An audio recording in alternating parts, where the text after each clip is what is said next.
Bueno, este libro, primero hay que destacar que surge de una iniciativa del Comité Editorial de Arquitectura del OM, ¿no?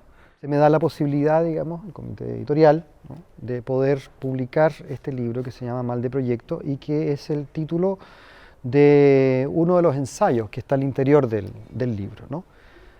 Son cuatro ensayos de teoría de la arquitectura, teoría del diseño y teoría del arte, y también filosofía. Son los campos en los cuales yo transito, me siento relativamente más cómodo, digamos, en ese ámbito, ¿no?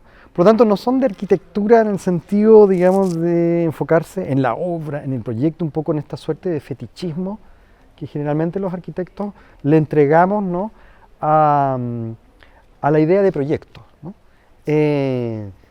Sino que el foco de estos ensayos son más bien asociables a la condición de fenómeno, ¿no? Son mucho más difusos, ¿no? Y en el sentido, digamos, de que tienen mayor posibilidad de contaminarse con otras disciplinas, ¿no? Como les mencionaba, digamos, las artes visuales, la filosofía, incluso también aspectos propios de la sociología, etc., ¿no? Por lo tanto, son ensayos que tienen ese foco, ¿no?, un enfoque mucho más difuso, transdisciplinar, pero manteniendo un hilo conductor, ¿no?, que es el discurso filosófico contemporáneo, ¿no?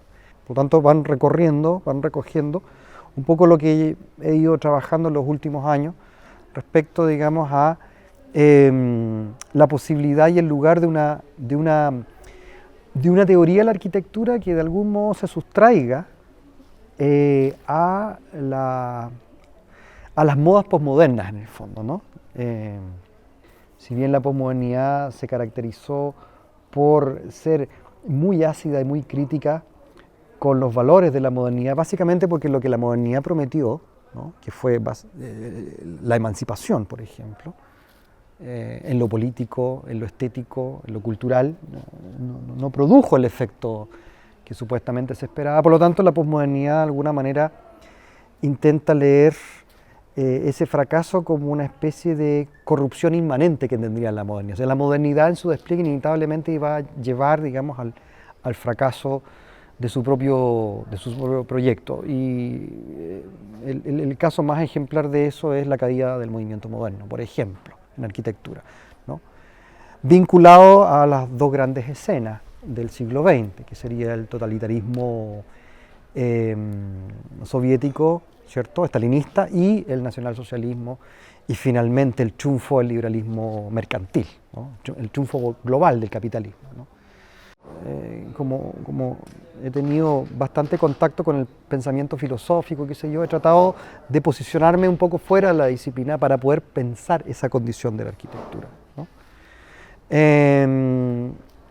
Y de alguna manera los textos del libro apuestan, ¿no?, a realizar ese ejercicio, salirse de la disciplina, ubicarse en la filosofía, para desde la filosofía volver a reingresar en los temas propios de la arquitectura y de las vanguardias, por ejemplo. O sea, revisitar las vanguardias. Por ejemplo, el primer ensayo que habla sobre situacionismo, ¿no? ¿Por qué hoy día el situacionismo está en efervescencia en la arquitectura cuando la Internacional Situacionista en su momento nadie la pescó, los arquitectos, digamos, cero onda? Entonces, ahora que el situacionismo está muerto y sepultado, resulta que los arquitectos nos damos cuenta, hoy existieron estos tipos, qué sé yo. Entonces, también eso es un síntoma. Es un síntoma de que efectivamente a quienes apuntan los situacionistas en su crítica a la ciudad, a la arquitectura, es al movimiento moderno. El situacionismo se construye en función de esa crítica, ¿no?, recogiendo obviamente las banderas de emancipación que supuestamente el movimiento moderno en algún momento levantó, pero que el capitalismo y el estalinismo terminaron de derribar. El situacionismo se convierte en algo interesante para la arquitectura porque entra en sintonía con la crítica que la arquitectura posmoderna tiene del movimiento moderno. Entonces entran ahí, digamos, en sintonía. Pero esa sintonía se produce a destiempo, cuando ya el situacionismo ya cayó. ¿Te fijas? Entonces, esos fenómenos, ¿no?, son los que me interesa de alguna manera pensar para comprender básicamente la situación contemporánea.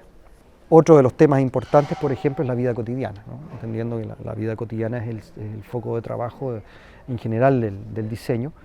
Y la vida cotidiana es también el lugar en donde supuestamente tenía que arribar la gran empresa de la vanguardia, que es unificar arte y vida. O sea, el arte se emancipa de la tradición, de la academia, cuando ingresa en la vida, y a su vez la vida se emancipa de los regímenes del capital, digamos, de la política, ¿no? Cuando se ve inflada, ¿no? O se ve de alguna manera articulada por el arte. Hay una doble emancipación.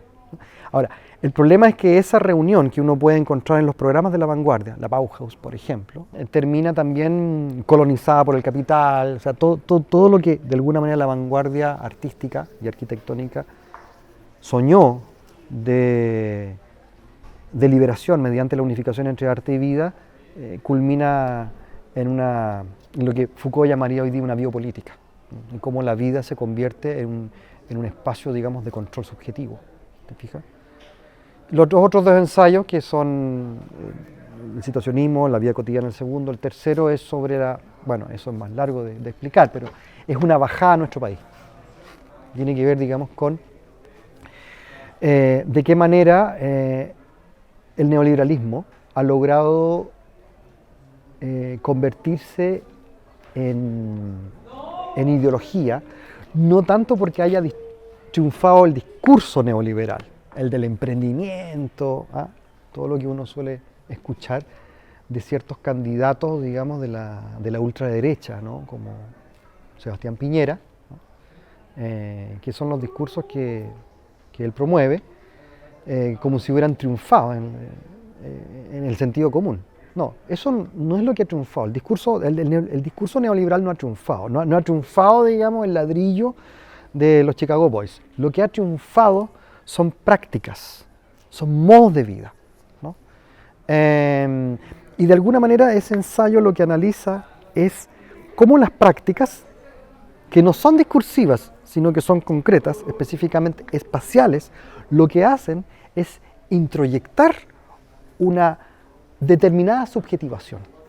Y esa subjetivación está principalmente asociada a la emergencia de la nueva clase media. La clase media consumista, la clase media que requiere de ciertos códigos bajo los cuales busca identificarse. Son códigos principalmente estéticos. Si antes la clase media en el siglo XX se identificó con el Estado, hoy día la clase media se identifica por los signos visuales, por su manera de vestirse, el auto que tiene, la casa que tiene y los gustos que consume. Entonces, ese ensayo de alguna manera intenta dar cuenta, por ejemplo, de las estéticas domiciliarias de la clase media, como la clase media, ¿no? llena su casa, digamos, con todo el home center adentro, ¿no?